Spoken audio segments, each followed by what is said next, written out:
Hi, and welcome to another course on workforce planning. This is one of these course X's, these extra bits, and it's supposedly the first one of these, certainly the one that fits within workforce design early on, is about data. And shouldn't take us too long just to go through data, but I've taken a few things out of the current state course to teach as individual modules, just because otherwise that course gets a bit unwieldy, and this stuff is relevant to all sorts of other bits as well, so worth a topic on its own. So those of you that have seen these videos know the first 3 slides are going to be about who we are, and how we go about training who we are. We are Carados, a management training and development company.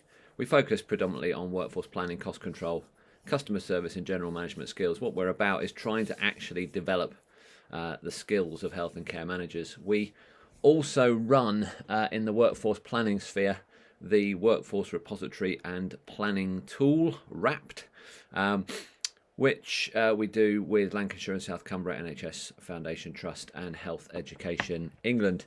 And these people are the WRAPT team. Certainly you can see Fiona and Amina there. The WRAPT team are an NHS-based training team that I work with, and they use planning, redesign, modelling, and other approaches to help improve workforce planning, and they maintain and train on the free-to-use online secure workforce modelling tool, which is WRAPT, which they'll run separate courses on, and they'll be part of this channel, and you'll also be able to see the links to all that stuff at the end of this course. And this slide is another one which I always talk about, but it is very important and worth focusing on each time, is around the approach to development. Just looking at the course is probably not going to do you a vast amount of good. It will teach you some basic stuff, which is great. So we make these tools like WRAPT and these courses free to everyone just to grab when you want.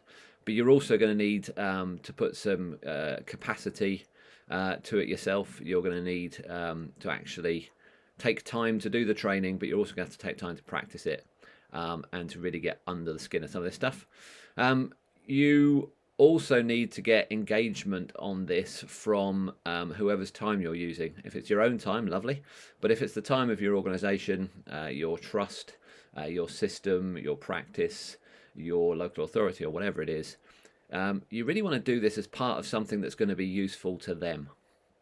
Okay, and that means linking it to work that's going on in a workforce hub, or linking it to an executive project, and we talk about that quite a lot when it comes to the projects that can be associated with doing this work.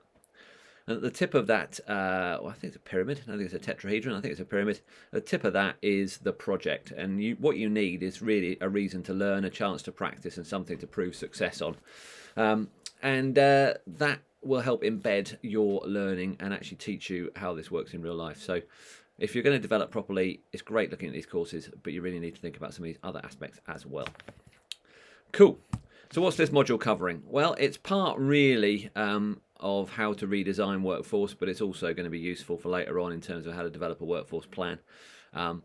And it's useful from a frontline workforce planning point of view as well, hence the reason it is one of the extra courses, and it's the first one on data. There's various other ones going on around facilitating a workshop process mapping, the 7 R's, WRAP modelling, and various others I'm sure will appear, but this is about data, and it's about the types of data, and then specifically we're going to look at workforce data, activity data, driver data, other data, which relates to things not necessarily directly associated with workforce, but still useful.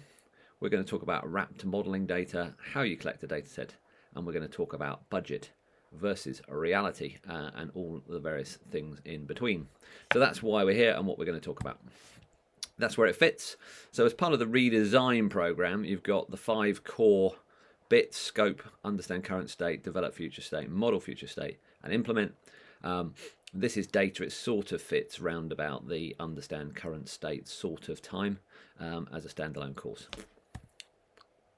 So data then. Well, get used to some big blue blocks if you look at these courses, and here are 4 of the biggest, bluest boxes I think I've ever used on a slide. There are 4 types of data that I look to collect when undertaking a data collection piece of work. So whether I'm collecting this data for a baseline, for a plan, for an individual redesign project, I tend to think about these sorts of data. But most of the stuff I'm going to talk about here is talking about a redesign project, and I'll use that as the main example as we go through. And I've sort of split these into 4 because I think realistically what you want to collect is you want to collect some quantitative facts first of all. And quantitative facts are things that basically you can put a number to. And the great thing about that is it can be very engaging. They are facts. Obviously, you can report them in different ways to make them less factual. But in themselves, they are facts.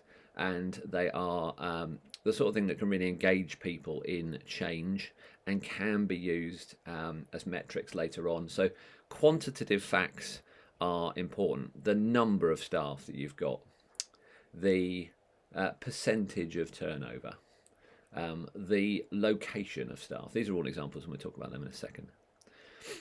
Then I think to balance that and sort of slightly smaller boxes, but still as important overall, are the 3 things on the right-hand side. One is qualitative data. So this is stuff which generally helps us understand the quantitative data, but in itself might be the only thing we can collect, and in itself can give us lots of real insight. So these can include what issues do staff think we face.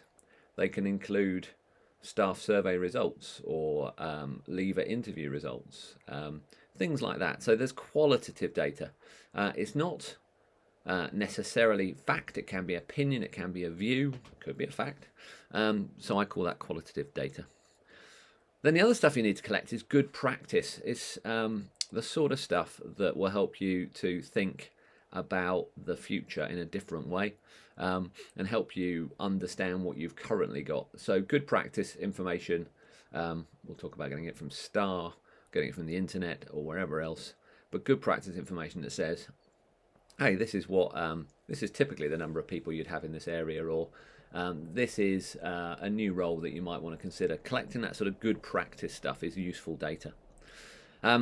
Could talk a little bit about benchmarking in here as well. Benchmarking, I have a basic view that all benchmarking is evil, but in its right place, if used correctly, it is possible to use good practice information to help people understand the potential for change, even if it's dangerous to use it to say this is exactly what the benefits will be of change, or you guys can just move to this new state, which may be a little bit blunt. Finally, data on how things will change. So you can collect things, quantitative facts about the current and the future, the current state that you're in, but over the next year, 5 years, 10 years, things will change from that current state. So people will retire, people will be trained, etc. So collecting information on how things will change is another type of data that you'll need to collect, and we'll have to consider that as we go through. So those are the 4 types of data. And then, luckily for me, with my slide design skills, I can use the same slide for the areas for data. So there's 4 areas that we're going to collect, and I briefly ran through this at the start. And again, what you want to collect most data on is workforce. Obviously, this is about workforce redesign. But you also want to collect information on activity. So what is that workforce doing? And you want to collect information on drivers, which is information that links activity to workforce. And we'll be talking about those in a bit. Drivers are a fairly simple concept, which can be quite complex in its way of working. But the key thing, and we'll talk about this under WRAPT, is trying to find ways to link the workforce and activity. So being able to say, this activity takes 10 minutes for this role, that is linking activity to workforce. Or this amount of workforce can do this amount of activity in half of their time, or this amount of workforce delivers this amount of activity in total.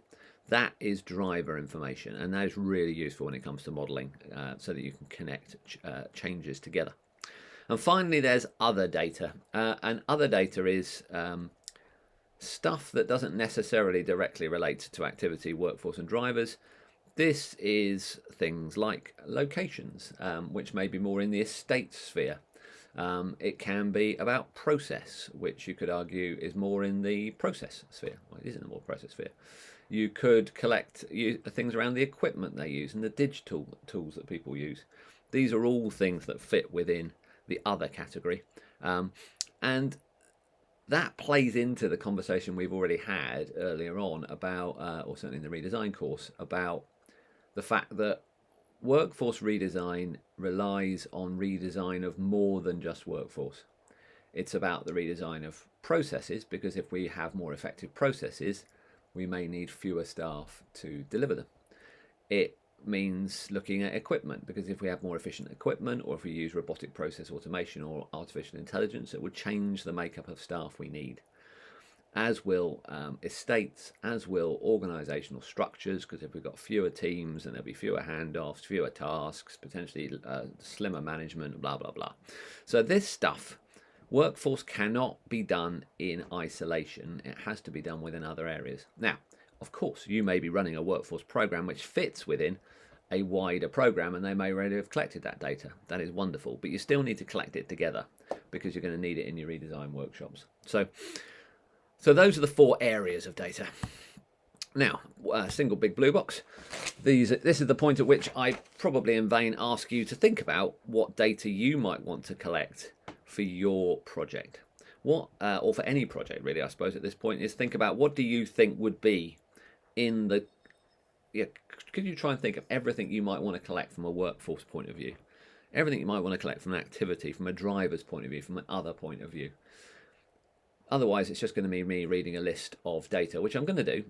But at this point, you can at least have a fun play-along game where you can tick off what I am going to talk about. So you can pause the video there, do that yourself as an exercise, and then come back to the video, which of course you're not going to do, but it would be great if you would. So here we go. There's that list of data I was talking about. So workforce. What is in the workforce area? Recently done a project around musculoskeletal services. We've been pulling together the current state pack just this week, and we've been doing it for a group of administrators, and it's been absolutely fascinating how bringing that data together has immediately allowed staff to start identifying how they think they want things to change, both staff on the ground and management. It's really been quite an eye-opener. So I'm a big believer in bringing together this current state stuff into an exciting pack, and this is a lot of the data we've collected while we've been doing it. So absolutely, the first thing you need to know the numbers in each role. So we need to know role, and we need to know numbers. Actually, something we've been collecting individual names, because it's been quite a complicated area we've been working in, where there's been multiple work streams, and actually there's a risk that staff will end up in multiple work streams, potentially being double counted. So we've even been collecting names. Obviously, only collect the data you need to collect, but we had a reason to collect those. Grades are important, obviously, bands or whatever else. That helps you as a proxy to understand different levels of seniority in the NHS, and also within social care, and you need to find a way to link those two together. But the numbers in each role, the grades. You also want costs most of the time. Most of the models I create need to lead to a financial model, or compare to a financial model, or ignore a financial model. But salary costs, plus or minus, or plus on costs, are an important addition there. Now, that will give you sort of some pretty clear view on your staff. Then you can add a few other things. Sickness rates, either by individual or in total. You could break those down into long-term sickness and short-term sickness. And then when we get on to good practice, you can actually start looking at, well, what are standard sickness rates, for example. That helps you to understand whether those teams have got issues for whatever reason. Spoiler, it'll almost certainly be down to management, but you can have a good look at that. So looking at the staff budget, is there a comparison to allow you to compare the current cost to what the budget is? Are we below budget, over budget, etc.? We'll talk a little bit more about budgets and stuff later on. Recruitment history is good. So how many people have we recruited? Theoretically, you can link it to the bottom in terms of what are the protected characteristics of recruits as well, theoretically, to understand if we are recruiting people from a wide pool or a narrow pool. Recruitment history can also look at how many people did we, how many people did we get applying, how many people did we interview, how many people did we hire, how many times did we interview and not hire, and that sort of thing. There's always interesting stuff around that. Not something I tend to collect very much of, but is a possible. Joiners and leavers, staff turnover is something I tend to collect quite a lot. Dangers with staff turnover when you look at it in a system is because people often move between organisations, especially in social care. You end up with people saying staff turnover is 23.8%. I vaguely remember as one, which would be massive turnover in a year. Some of that is because people move to different organisations. So, but certainly if you're looking on a team basis, staff turnover is of interest. High staff turnover will be almost certainly, spoilers, due to leadership, but can be due to other things like wages, etc. An age profile is very interesting. If you don't want to collect date of birth, because that's a protected characteristic, collecting year of birth or a year range is very helpful. One of the things we're facing at the moment is the hamster under the carpet problem of a sort of a lump in a lot of staff getting towards retirement age and potentially leading to a significant problem for organisations that aren't able to retain or get people to return to work. So an age profile is of interest, and it also helps us, again, identify whether we are fishing in the right pool in terms of diversity. Do we have a diverse range? Because age is a part of the Equality Act. Staff survey results, very useful. Actual numbers, they're great to use for monitoring. And later on, you can sort of link staff survey results to different roles and start thinking about whether some of the roles are right for people. Staff rotas, job plans and diaries sometimes need to be collected. I don't tend to bring those together most of the time, but certainly when I'm doing detailed work you need to, and I know the Calderdale model certainly involves getting into that level of detail quite a lot. So the Calderdale approach does that quite a bit. A role breakdown in terms of what is everybody actually doing in their role. So what are all the tasks that those that each of those roles do can be important. Skills, behaviours and attitudes, always very interesting in terms of collecting that sort of information. Typically the attitudes are collected by role. You don't tend to collect them by individual because it's a bit of a difficult one to record. But certainly the skills that individuals have got you can collect. Not a key one I tend to collect. I tend to use banding as a kind of a proxy for that. But when you're getting into within bands, when you're needing to rearrange between different roles and collecting information on skills per role can be useful. Bank and agency spend, always helpful. Overtime spend and waiting list initiatives. And then finally at the bottom, demographic diversity information, which again, very, very helpful in terms of helping you understand how your staff reflects either staffing that you want or the patient service users that you look after, or the population. There are certainly well worth pulling that information together. Again, though, with a lot of this stuff, protected characteristics, so tend to be best done at a very high level for large teams. If you do it for small teams, then you are at risk of data protection issues. So it's always worth looking at getting advice on that before you collect too much information. Always helpful, though, for impact assessments, which is certainly a reason to collect some of this data. So that's the quantitative list, and that's quite a big list, which is helpful that I've got a big box for it. On the other side, what about qualitative? Well, there's a whole host of stuff you can get from a qualitative point of view, but certainly results from exit interviews, the issues that people have, the complaints that staff have, the ideas that staff have. They're all really useful. And as are comments from the staff survey, always very helpful. Potentially comments from patient surveys as well about staff, information from PALs on complaints, for example, and compliments. They're always useful. And when you're presenting data, I suppose a quick tip, it's well worth not just focusing on the opportunities, but focusing on the strengths and starting with that to really flag to people where they've been doing stuff well and what the strengths are that we want to keep when we're making changes. Good practice, new roles, different staff models used elsewhere, safer staffing level information. these are all good bits of practice, as well as benchmarking around sickness rates and any of those other stuff on the quantitative side. If you want to do benchmarking, then get some good practice information on that. And then finally, how things change. So any recruitment plans, any expected turnover. I suppose you could add to that, are there any sort of thoughts on how people will likely get promoted, especially if you've got apprentices and stuff like that? Basically, you need to think about any information that will tell you about how things are likely to change over time. So, a huge amount of workforce data. That was the biggest. Then we're into the second one, which is activity. And what information might you collect on activity? Now, from a quantitative point of view, and it's something I've not really yet got into, apart from in one program, the gold standard for me would be population health requirements, so population health information. So using systems like Solace, for example, you can really identify what the needs are of a population, and that takes us right to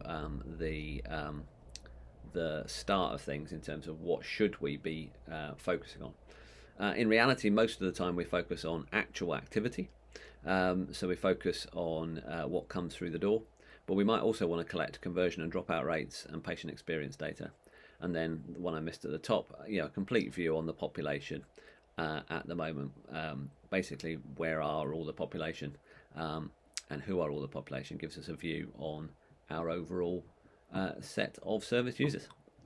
From a qualitative point of view, patient experience, not necessarily related to staff, but related to other things, and any issues or ideas for handling activity differently. So any ideas around how we might reduce or optimize demand or handle that activity differently.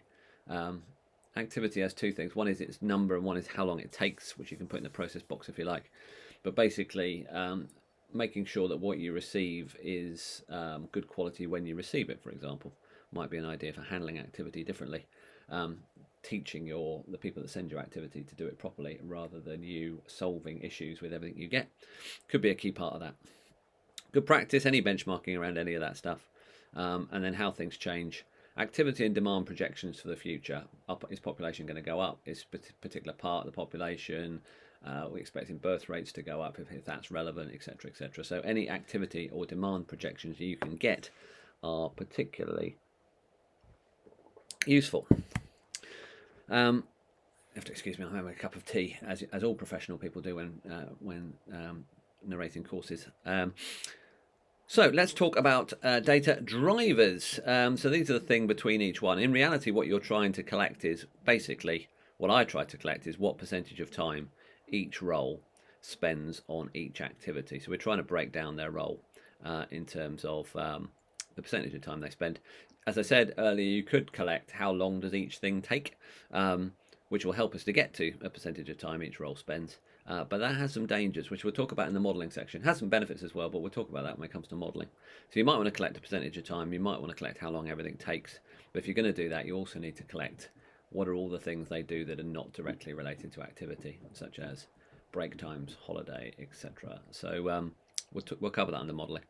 From a qualitative point of view, any ideas for improvement around drivers, any benchmarking, any other models that exist around.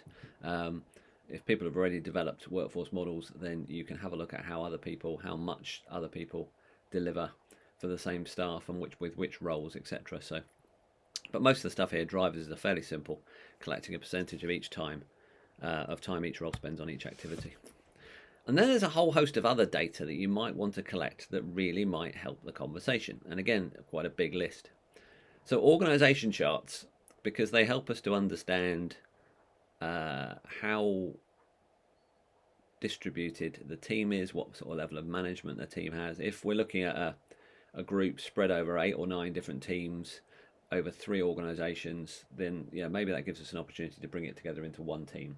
But by collecting those org charts and linking those org charts to how much of their time each role spends on the area you're redesigning, can help you to understand whether any implementation, if you are planning on centralising things, would pull parts of people's time from parts of from their roles, which might cause a problem in implementation. So org charts are very interesting. Process maps, I think, are vital because they help you identify how we might be able to change the process. either these are process maps that are current state or they're future state ones that have been decided. Both of them are useful. A schedule of opening hours can be useful. Certainly helps us understand how many people we need. If you're open full time, I think you need something like 5 point something people to run a full-time operation. So scheduling of opening hours is always interesting. And if there is a service offer, a specification or a contract that says this is what we should be delivering, that's always worth collecting, because showing any variances to that, up or down, is always interesting. We might want to collect staff diaries, not their personal diaries,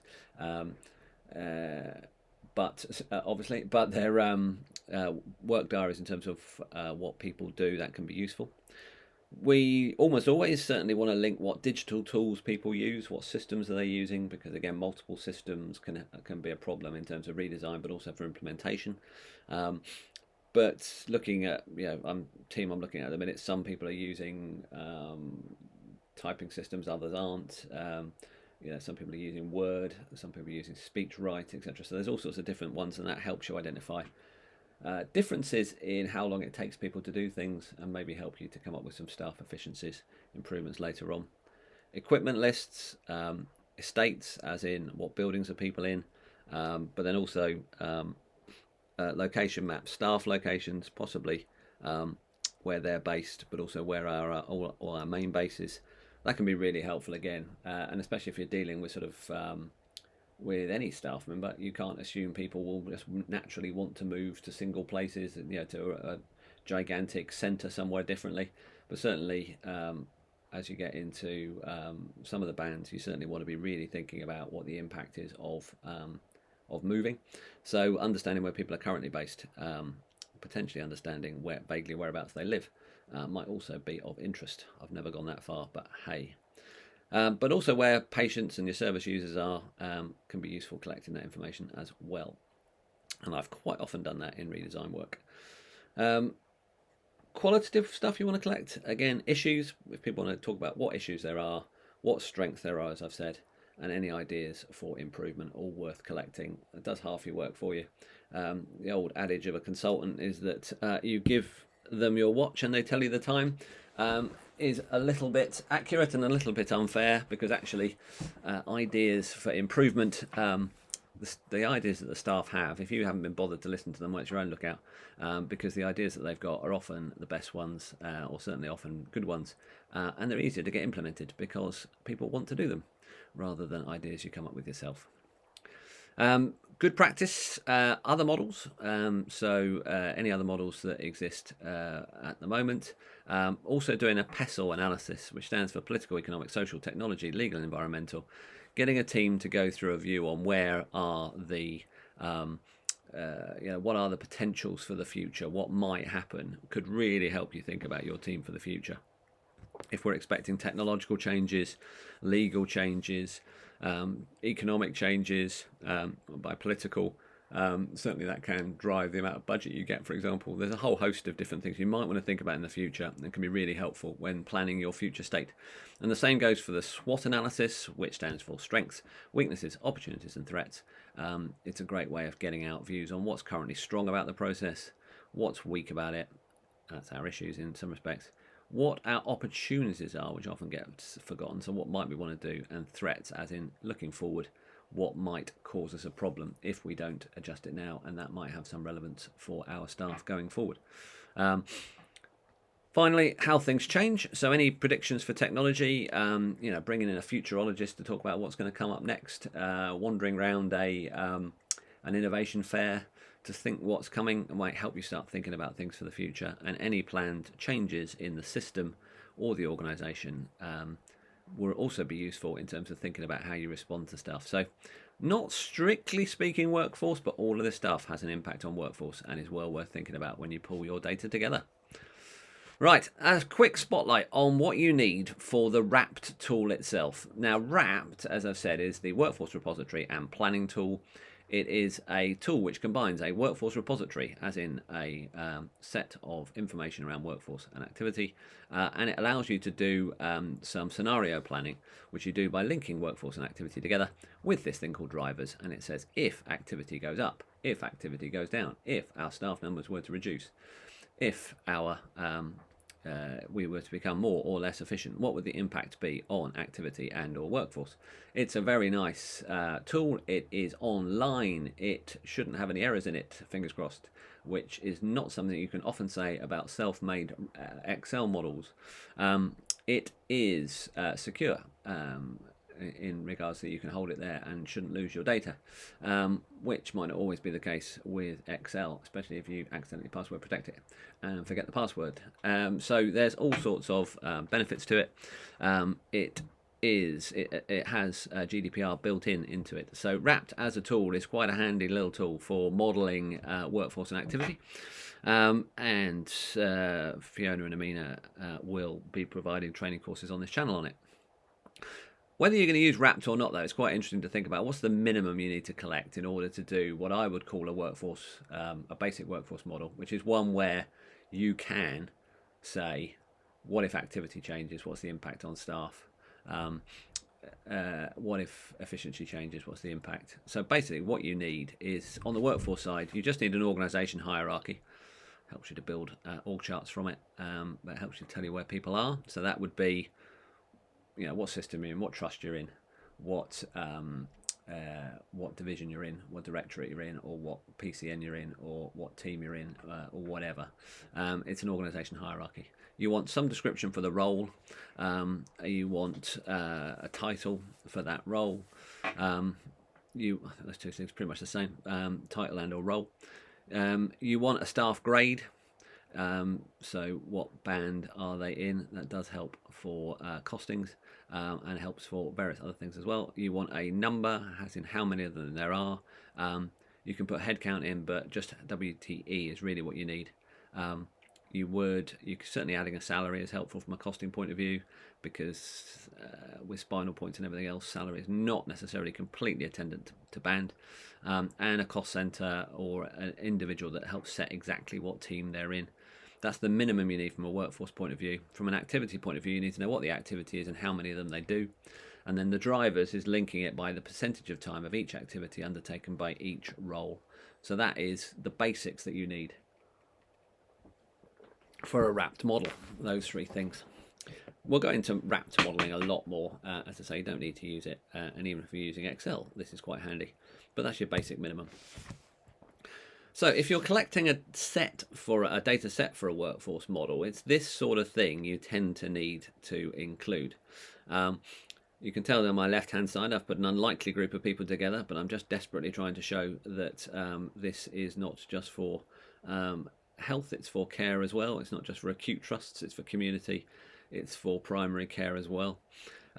Your roles down the left-hand side. So you've got a social worker, you've got a nurse, you've got a peer support worker. Then you've got your different activities. So activity one could be anything. It could be contacts, it could be bed nights, it could be number of outpatients, number of new outpatients, number of follow-up outpatients. It could be complex new inpatients, complex new outpatients. I'm not sure complex new inpatients, but you see what I mean. You can put it down to whatever level you want. What we've got are activities. Now, those are things that move up and down, and then you've got some fixed time. Now, you've got two choices, really, when you do a model.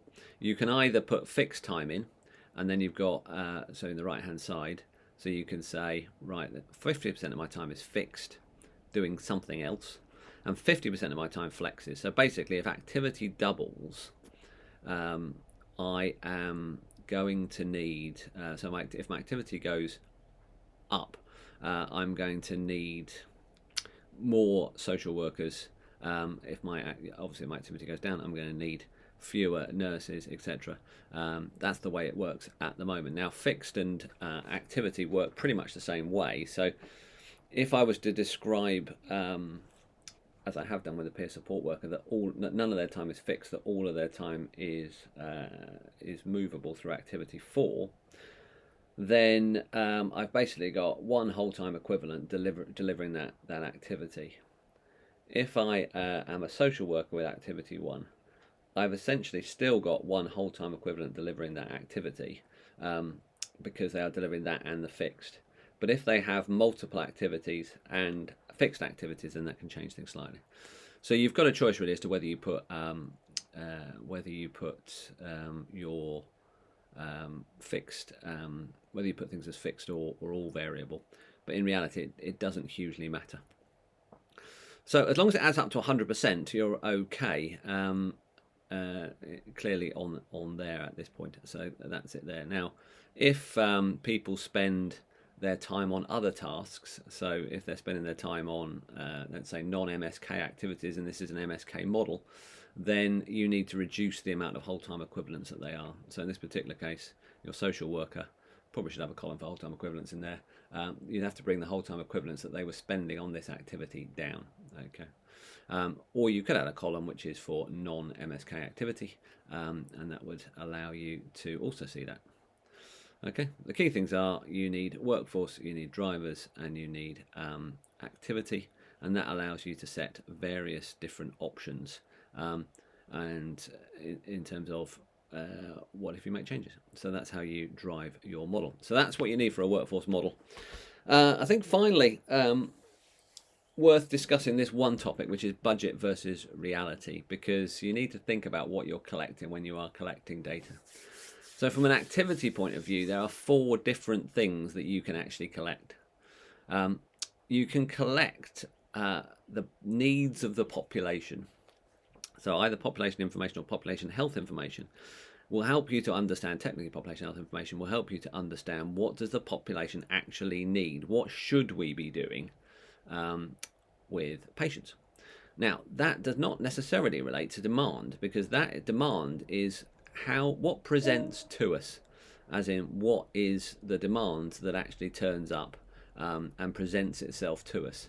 Now, a lot of potential demand will not present itself to us for various different reasons. Could be any number of different reasons why that doesn't happen. But basically, there may be needs in the population, but it never presents. Okay, so that's why demand is different to population needs. So that demand for what's going on. Now, that demand may be knocking on the door, but we may not see all of that demand, again, for various different reasons. The main reason being a lack of capacity. So you could say my team delivers 50 new follow-ups a week, 50 follow-ups a week as an action, or it delivers 100 contacts a week. There may actually be a massive waiting list. Certainly if you're working in mental health, for example, you'd certainly find that. So the demand is far higher. The population needs behind that are even higher, but you're only seeing 100 a week because that's all the people you've got. Activity going up and down is just down to the amount of people that you can see. It's not down to demand at all. So you need to understand the differences between these, because we may want to come up with a model that actually meets demand or meets population needs rather than one which is meeting the activity that we're delivering. And then finally, there's another angle to look at it, which is slightly different to the other 3, which is about what's commissioned. What were we asked to deliver? What are we actually getting paid to deliver more than anything else? Because if there's a variance between that and activity, then that might be telling us a few things. If it's the same as demand and we're only doing activity, well, then maybe we need to be thinking about our workforce model actually delivering against that demand. More than likely, though, what's commissioned is likely to be much lower than either the demand or the activity that we're actually delivering. We're likely to be delivering more than we were commissioned for, again, for a variety of reasons. And in that particular case, it's worth looking at, because we need to think about, well, are our budgets and are our plans based around what is commissioned?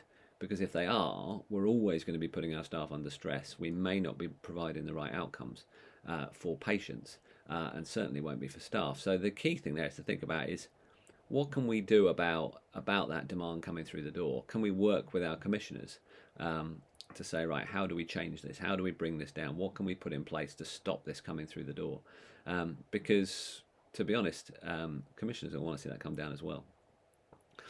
So from an activity point of view, there's 4 different lenses I've identified there. From a people point of view, I think there's a couple of realities, and I might even be able to add a third around overtime, agency and bank. But the key thing is, what's your current reality, as in how many people have you actually got delivering, and what is the establishment? And from a model point of view, that is quite important, because if you are saying, oh, I've got 1,000 people delivering 100,000 contacts, is that really 1,000 people, or is that your establishment? Have you actually only got 900 people delivering it? Because that is a big difference. You're actually able to deliver that work without being an establishment. More likely you could say, I've got 1,000 people delivering 100,000 of these over a year. Great. But in reality, you're using a lot of bank and agency and overtime to make it happen above your establishment. So you really need to understand which one you're talking about when it comes to a model. So data can be a bit complex. There's loads of stuff to collect. From a modelling point of view, you need to collect your activity, your drivers, as well as your workforce information. And there is a massive variation between different bits of activity and different bits of workforce information that you need to collect when you're collecting data. Final point, think about your data for your project. I don't know why I haven't got the blue box around that. This is the key thing for you. What data are you going to collect for your project? If you're doing this for a project, which obviously I've asked for here, if you're doing this for a redesign project, don't forget what we talked about in the Developing the Current State course, module or whatever. It's very much around what do stakeholders think you should collect? What do you think you need to collect? What can you collect? And then also think about how you might collect it as well at certain points, thinking about those, thinking about all that fun stuff around data requests and face-to-face and different methods of collection.